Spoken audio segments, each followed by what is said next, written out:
ಮತ್ತಾಯನು ಬರೆದ ಸುವಾರ್ತೆ 2ನೇ ಅಧ್ಯಾಯ. ಅರಸನಾದ ಹೇರೋದನ ದಿನಗಳಲ್ಲಿ ಯೂದಾಯ ಸೀಮೆಯ ಬೆತ್ಲೆಹೇಮ್ ಎಂಬ ಊರಲ್ಲಿ ಯೇಸು ಹುಟ್ಟಿದಾಗ ಮೂಡಣ ದೇಶದ ಜೋಯಿಸರು ಯೆರೂಸಲೇಮಿಗೆ ಬಂದು, ಯಹೂದ್ಯರ ಅರಸನಾಗಿ ಹುಟ್ಟಿದವನು ಎಲ್ಲಿದ್ದಾನೆ? ಆತನನ್ನು ಸೂಚಿಸುವ ನಕ್ಷತ್ರವನ್ನು ನಾವು ಮೂಡಣ ದೇಶದಲ್ಲಿ ಕಂಡು ಆತನಿಗೆ ಅಡ್ಡ ಬೀಳುವುದಕ್ಕೆ ಬಂದೆವು ಅಂದರು. ಇದನ್ನು ಕೇಳಿ ಅರಸನಾದ ಹೇರೋದನು ಅವನ ಕೂಡ ಯೆರೂಸಲೇಮಿನವರೆಲ್ಲರೂ ಕಳವಳಪಟ್ಟರು. ಅವನು ಯಹೂದ್ಯರ ಎಲ್ಲಾ ಮಹಾಯಾಜಕರನ್ನು ಶಾಸ್ತ್ರಿಗಳನ್ನು ಕೂಡಿಸಿ, ಕ್ರಿಸ್ತನು ಹುಟ್ಟಬೇಕಾದದ್ದು ಎಲ್ಲಿ ಎಂದು ಅವರನ್ನು ಕೇಳಿದನು. ಅವರು ಅವನಿಗೆ, ಯೂದಾಯದ ಬೆತ್ಲೆಹೇಮಿನಲ್ಲಿಯೇ. ಯಾಕೆಂದರೆ ಯಹೂದ ಸೀಮೆಯ ಬೆತ್ಲೆಹೇಮೆ, ಯಹೂದದ ಮುಖ್ಯ ಪಟ್ಟಣಗಳಲ್ಲಿ ನೀನು ಎಷ್ಟು ಮಾತ್ರವೂ ಸಣ್ಣದಲ್ಲ. ಒಬ್ಬ ಅಧಿಪತಿ ನಿನ್ನೊಳಗಿಂದಲೇ ಹೊರಡುವನು.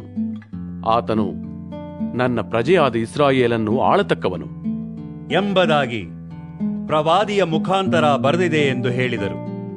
ಆಗ ಹೇರೋದನು ಯಾರಿಗೂ ತಿಳಿಯದಂತೆ ಆ ಜೋಯಿಸರನ್ನು ಕರೆಸಿ ಆ ನಕ್ಷತ್ರವು ಕಾಣಿಸಿದ ಕಾಲವನ್ನು ಅವರ ಕಡೆಯಿಂದ ಚೆನ್ನಾಗಿ ತಿಳುಕೊಂಡು, ನೀವು ಹೋಗಿ ಆ ಕೂಸಿನ ವಿಷಯದಲ್ಲಿ ಚೆನ್ನಾಗಿ ವಿಚಾರಣೆ ಮಾಡಿರಿ. ಅದು ಸಿಕ್ಕಿದ ಮೇಲೆ ನನಗೆ ತಿಳಿಸಿರಿ. ನಾನೂ ಬಂದು ಅದಕ್ಕೆ ಅಡ್ಡ ಬೀಳಬೇಕು ಎಂದು ಹೇಳಿ ಅವರನ್ನು ಬೆತ್ಲೆಹೇಮಿಗೆ ಕಳಿಸಿದನು. ಅವರು ಅರಸನ ಮಾತನ್ನು ಕೇಳಿ ಹೊರಟಾಗ ಮೂಡಣ ದೇಶದಲ್ಲಿ ಕಂಡ ನಕ್ಷತ್ರವು ಅವರ ಮುಂದೆ ಮುಂದೆ ನಡೆದು ಕೂಸು ಇದ್ದ ಸ್ಥಳದ ಮೇಲೆ ಬಂದು ನಿಂತಿತು. ಅವರು ನಕ್ಷತ್ರವನ್ನು ಕಂಡು ಅತ್ಯಂತ ಸಂತೋಷಪಟ್ಟರು ಮತ್ತು ಆ ಮನೆಯೊಳಕ್ಕೆ ಹೋಗಿ ಆ ಕೂಸನ್ನು ಅದರ ತಾಯಿಯಾದ ಮರಿಯಳ ಬಳಿಯಲ್ಲಿ ಕಂಡು ಅದಕ್ಕೆ ಸಾಷ್ಟಾಂಗ ನಮಸ್ಕಾರ ಮಾಡಿ ತಮ್ಮ ಗಂಟುಗಳನ್ನು ಬಿಚ್ಚಿ ಅದಕ್ಕೆ ಚಿನ್ನ, ಧೂಪ, ರಕ್ತಬೋಳಗಳನ್ನು ಕಾಣಿಕೆಯಾಗಿ ಕೊಟ್ಟರು. ಆಮೇಲೆ ದೇವರು ಕನಸಿನಲ್ಲಿ ಅವರಿಗೆ, ನೀವು ಹೆರೋದನ ಬಳಿಗೆ ತಿರುಗಿ ಹೋಗಬಾರದು ಎಂದು ಅಪ್ಪಣೆ ಕೊಟ್ಟದ್ದರಿಂದ ಅವರು ಮತ್ತೊಂದು ದಾರಿಯಿಂದ ತಮ್ಮ ದೇಶಕ್ಕೆ ಹೊರಟು ಹೋದರು. ಅವರು ಹೋದ ಮೇಲೆ ಕರ್ತನ ದೂತನು ಯೋಸೇಫನಿಗೆ ಕನಸಿನಲ್ಲಿ ಕಾಣಿಸಿಕೊಂಡು, ನೀನು ಎದ್ದು ಈ ಕೂಸನ್ನು ಇದರ ತಾಯಿಯನ್ನು ಕರಕೊಂಡು ಐಗುಪ್ತ ದೇಶಕ್ಕೆ ಓಡಿ ಹೋಗಿ ನಾನು ನಿನಗೆ ಹೇಳುವ ತನಕ ಅಲ್ಲೇ ಇರು. ಹೆರೋದನು ಈ ಕೂಸನ್ನು ಕೊಲ್ಲಬೇಕೆಂದು ಅದನ್ನು ಹುಡುಕುತ್ತಿರುವನು ಅಂದನು. ಆಗ ಅವನು ಎದ್ದು ಕೂಸನ್ನು ಅದರ ತಾಯಿಯನ್ನು ರಾತ್ರಿ ವೇಳೆಯಲ್ಲಿ ಕರಕೊಂಡು ಐಗುಪ್ತ ದೇಶಕ್ಕೆ ಹೊರಟು ಹೋಗಿ ಹೇರೋದನು ತೀರಿ ಹೋಗುವ ತನಕ ಅಲ್ಲೇ ಇದ್ದನು.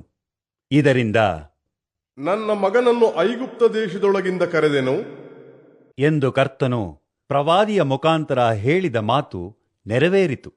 ಆಗ ಹೇರೋದನು ತನಗೆ ಜೋಯಿಸರು ಮೋಸ ಮಾಡಿದರೆಂದು ತಿಳಿದು ಬಹಳ ಸಿಟ್ಟಾಗಿ ಆಳುಗಳನ್ನು ಕಳುಹಿಸಿ ತಾನು ಜೋಯಿಸರಿಂದ ತಿಳುಕೊಂಡ ಕಾಲಕ್ಕೆ ಸರಿಯಾಗಿ ಬೆತ್ಲೆಹೇಮಿನಲ್ಲಿಯೂ ಅದರ ಎಲ್ಲಾ ನೆರೆಹೊರೆ ಹಳ್ಳಿಗಳಲ್ಲಿಯೂ 2 ವರ್ಷದೊಳಗಿನ ಗಂಡು ಕೂಸುಗಳನ್ನೆಲ್ಲ ಕೊಲ್ಲಿಸಿದನು. ಯೆರೆಮೀಯನೆಂಬ ಪ್ರವಾದಿಯು ಹೇಳಿದ ಮಾತು ಆ ಕಾಲದಲ್ಲಿ ನೆರವೇರಿತು. ಅದೇನೆಂದರೆ, ರಾಮದಲ್ಲಿ ಬೊಬ್ಬೆಯು ಕೇಳಿಸಿತು, ಅಳುವಿಕೆಯೂ ಬಹು ಗೋಳಾಟವೂ ಉಂಟಾದವು. ರಾಹೇಲಳು ತನ್ನ ಮಕ್ಕಳಿಗೋಸ್ಕರ ಅತ್ತತ್ತು ಅವರು ಇಲ್ಲದೆ ಹೋದದ್ದಕ್ಕಾಗಿ ಸಮಾಧಾನ ಹೊಂದಲೊಲ್ಲದೇ ಇದ್ದಳು ಎಂಬುದು. ಹೇರೋದನು ತೀರಿ ಹೋದ ಮೇಲೆ ಐಗುಪ್ತ ದೇಶದಲ್ಲಿ ಕರ್ತನ ದೂತನು ಯೋಸೇಫನಿಗೆ ಕನಸಿನಲ್ಲಿ ಕಾಣಿಸಿಕೊಂಡು, ನೀನು ಎದ್ದು ಕೂಸನ್ನು ಅದರ ತಾಯಿಯನ್ನು ಕರಕೊಂಡು ಇಸ್ರಾಯೇಲ್ ದೇಶಕ್ಕೆ ಹೋಗು. ಕೂಸಿನ ಪ್ರಾಣವನ್ನು ತೆಗೆಯಬೇಕೆಂದಿದ್ದವರು ಸತ್ತು ಹೋದರು ಎಂದು ಹೇಳಿದನು. ಆಗ ಯೋಸೇಫನು ಎದ್ದು ಕೂಸನ್ನು ಅದರ ತಾಯಿಯನ್ನು ಕರಕೊಂಡು ಇಸ್ರಾಯೇಲ್ ದೇಶಕ್ಕೆ ಬಂದನು. ಆದರೆ ಆರ್ಕೆಲಾಯನು ತನ್ನ ತಂದೆಯಾದ ಹೇರೋದನಿಗೆ ಬದಲಾಗಿ ಯೂದಾಯವನ್ನು ಆಳುತ್ತಾನೆಂದು ಕೇಳಿ ಅಲ್ಲಿಗೆ ಹೋಗುವುದಕ್ಕೆ ಅಂಜಿದನು. ಆಗ ಅವನು ಕನಸಿನಲ್ಲಿ ದೇವರ ಅಪ್ಪಣೆಯನ್ನು ಹೊಂದಿ ಗಲಿಲಾಯ ಸೀಮೆಗೆ ಹೋದನು ಮತ್ತು ನಜರೇತೆಂಬ ಊರಿಗೆ ಬಂದು ಅಲ್ಲಿ ಮನೆ ಮಾಡಿಕೊಂಡು ಇದ್ದನು. ಇದರಿಂದ ನಜರಾಯನೆಂಬ ಹೆಸರು ಆತನಿಗೆ ಬರುವುದು ಎಂಬುದಾಗಿ ಪ್ರವಾದಿಗಳಿಂದ ಹೇಳಿಸಿರುವ ಮಾತು ನೆರವೇರಿತು.